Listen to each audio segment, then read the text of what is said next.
এই জাদুবিদ্যা সত্য।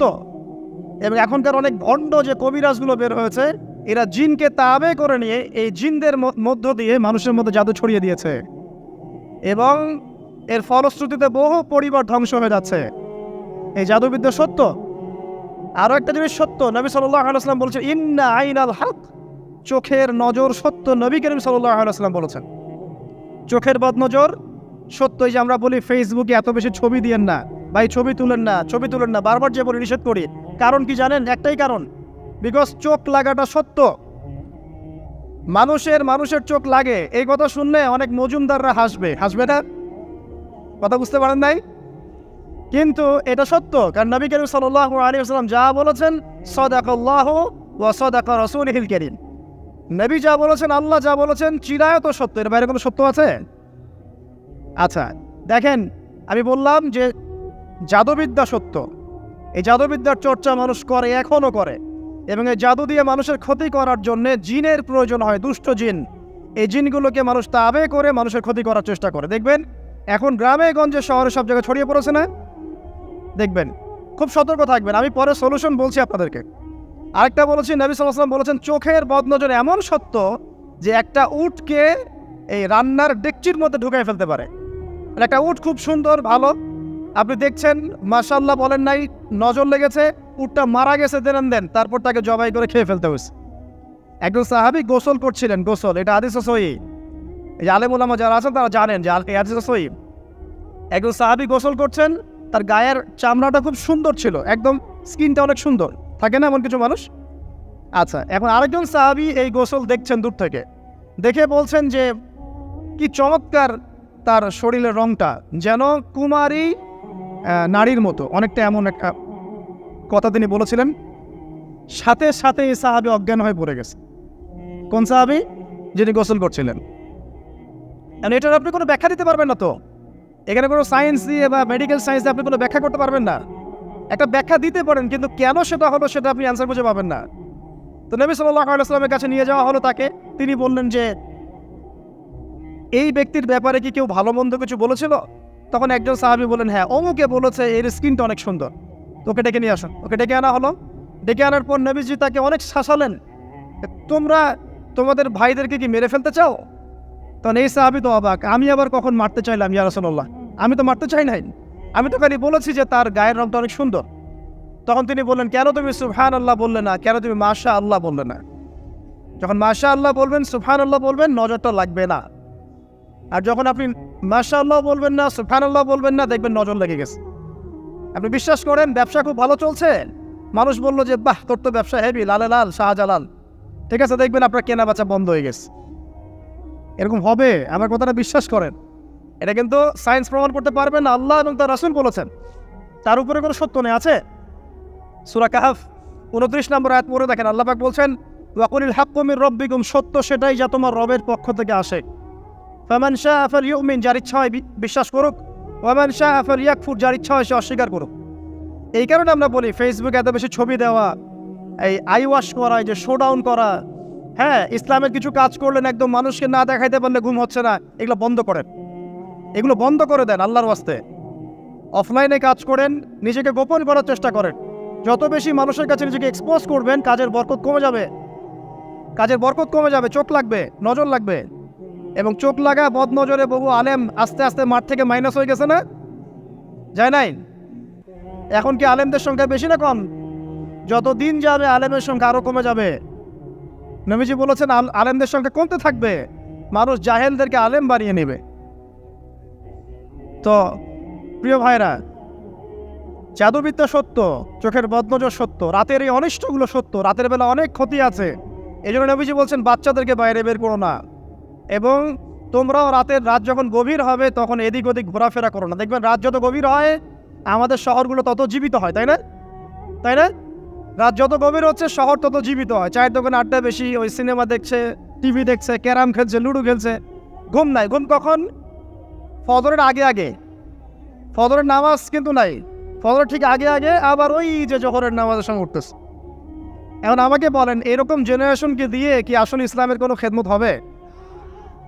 আচ্ছা, নবীজি রাতের বেলা আর্লি ঘুমাতেন। আল্লাহ পাক আমাদের সবাইকে তাড়াতাড়ি ঘুমানোর তৌফিক দান করুন। হ্যাঁ, আপনি ইলম চর্চা করলে রাত জেগে থাকতে পারেন, আপনি যদি জ্ঞান চর্চা করেন রাত জাগতে পারেন, আপনি কোনো গবেষণা করছেন, নামাজ পড়ছেন বা কোরআন হেফজ করছেন, আপনি রাতের আর্লি উঠবেন, এটা আলাদা বিষয়। কিন্তু কমনভাবে আমাদের এই যে ফেসবুক, ইউটিউবিং ইত্যাদিতে আমরা লিপ্ত থাকি, সারা রাতটা কাটাই আড্ডাবাজি করে, এগুলো বন্ধ করতে হবে। এগুলো বন্ধ না করলে ফিজিক্যালি আমরা মানে সুস্বাস্থ্যের অধিকারী হতে পারবো না।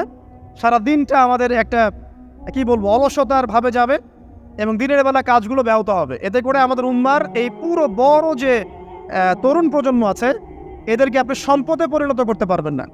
তাই এই সিস্টেমটা চেঞ্জ করা দরকার। নবীজি রাতের বেলা এই সূরা বাকারার শেষে 3টা আয়াত তেলাওয়াত করতেন। আমরা করবো ইনশাআল্লাহ। আরেকটা আমল বলে দেই, নবী করিম সাল্লাল্লাহু আলাইহি ওয়াসাল্লাম রাতের বেলা সূরা মুলক তেলাওয়াত করতেন। কোন সূরা? এটা কোন সূরা? তাবারাকাল্লাযী বিয়াদিহিল মুলক। কয়টা আয়াত আছে? 30টা আয়াত আছে। নবীজি বলেছেন সাল্লাল্লাহু আলাইহি ওয়াসাল্লাম যে এই সূরা আপনাকে কবরের আযাব থেকে বাঁচাবে। কবরের আযাব থেকে তো ভাই বাঁচা খুব সহজ নাকি? আমাদের মধ্যে এমন কেউ নাই, শোনেন, আমাদের মধ্যে এমন কেউ নাই আলেম জালেম মুফতি মুহাদ্দিস রাজনৈতিক নেতা পলিটিশিয়ান বিরোধী দল জাতি তারপরে যে সরকার দল যে আছে না কেন, কবরের শাস্তি ফেস করবেন এমন একটা মানুষ নাই, কেউ নাই পৃথিবীতে। এই যে আপনি দেখছেন ওই যে কি ইসরায়েলের প্রধানমন্ত্রী, ওই রাশিয়ার প্রধানমন্ত্রী, ওই চায়নার সভ্যতা, পশ্চিমা সভ্যতা, এমন কেউ নাই পৃথিবীতে এখন যাকে কবরের শাস্তি ভোগ করতে হবে না। আছে? সবচেয়ে লঘু শাস্তি মানে লঘু চাপ, এটা বলতে গেলে আসলে আমি ভাষা হারায় ফেলি, তারপরে বলছি আল্লাহ পাক আমাদের সবাইকে হেফাজত করুন, আমিন। একজন সাহাবীর নাম সাদ বিন মুয়াজ। কি নাম?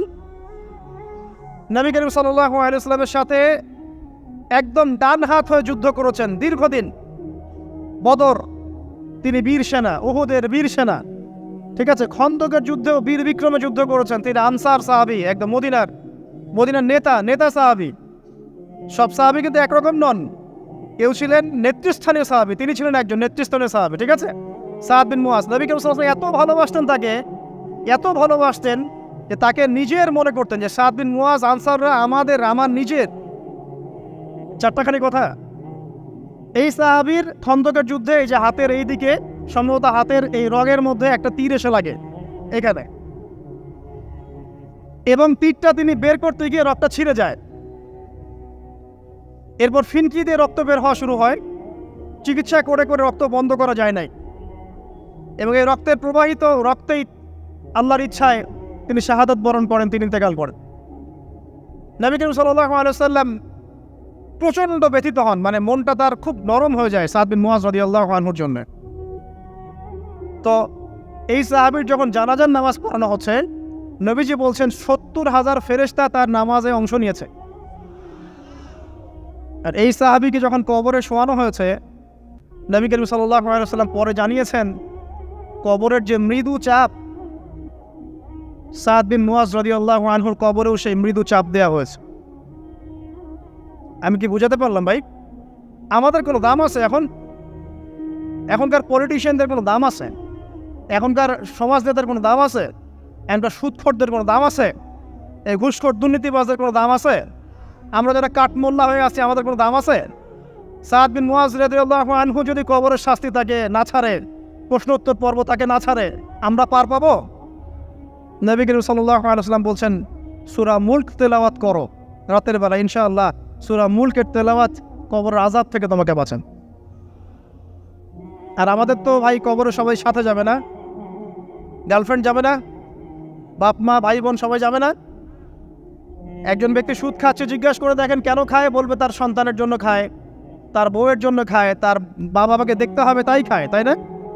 একজন ব্যক্তি ঘুষ খায়, বলবে আমার পরিবারের জন্য খাই। একজন দুর্নীতি করছে, পুকুর চুরি করছে, বলবে দুর্নীতি করছে আমার পরিবারের জন্য খাই, পরিবার ভালো থাকবে। সবার একই এক্সকিউজ যে পরিবার যেন ভালো থাকে, আমার সন্তানরা যেন ভালো থাকে, আগামী প্রজন্মের জন্য কিছু রেখে যেতে পারি, তাই না? এরকম একটা মানুষও কি আপনার সাথে কবরে যাবে? আর এই বোকা মানুষ কেন বোঝে না যে আপনার কবরে আপনাকেই যেতে হবে? তাহলে আপনি কি কারণে অন্যের কারণে নিজের পরকাল নষ্ট করছেন? অন্যের সুখের জন্য আপনি আপনার পরকাল নষ্ট করছেন। সুদ খাচ্ছেন, দিব্যি মায়ের সাথে জেনা করছেন। আপনাদের এলাকায় নাকি সুদের সমস্যা অনেক বেশি। কয়েকটা হাদিস বলে দেই, আমি ওদেরকে আক্রমণ করতে আসি না। আমি শুধু তাদেরকে 3টে হাদিস শোনাতে এসেছি। 1 নম্বর হাদিস শোনেন। আল্লাহর নবী মুহাম্মদ সাল্লাল্লাহু আলাইহি ওয়াসাল্লাম বলেছেন, সুদের পাপের 73টা শাখা আছে। কয়টা? কোনো হাদিসে 70টাও আছে, কোনো হাদিসে 73টা আছে। বলছেন যে সবচেয়ে নিচের শাখাটা হচ্ছে, সুদের পাপের সবচেয়ে নিচের শাখা হচ্ছে যে যেন কোনো ব্যক্তি তার মাকে রেপ করলো, তার মাকে ধর্ষণ করলো। 1 দিরহাম যে ব্যক্তি সুদ খায়, সহিহ বুখারীতে আরেকটা হাদিস এসেছে, সে যেন 36টা মেয়েকে ধর্ষণ করলো। আর আমি একটা কথা বানায় বলছি না, যদি বিশ্বাস না হয়, কওমি মাদ্রাসা আছে, আলেম ওলামা আছে, গিয়ে বুখারী খুলতে বলেন, পড়তে বলেন। তাহলে একবার পড়তে বলেন, দেখেন যদি না থাকে তাহলে আমাকে এর সাথে থাপ্পড় দিয়ে দেয়। যদি না থাকে হাদিস এটা, তাহলে আমার গালে একটা থাপ্পড় দিয়ে যায়। আর যদি থাকে তাহলে আল্লাহর রাস্তায় সুদ খাওয়া ছেড়ে দেন। কোনটা করবেন? চ্যালেঞ্জ করবেন? নবীজি বলেছেন, 1টা দিরহাম যে ব্যক্তি সুদ খায়, দিরহাম মানে কি? রৌপ্য মুদ্রা। এটা এখন দেখতে পারবেন না, জাদুঘরে আছে।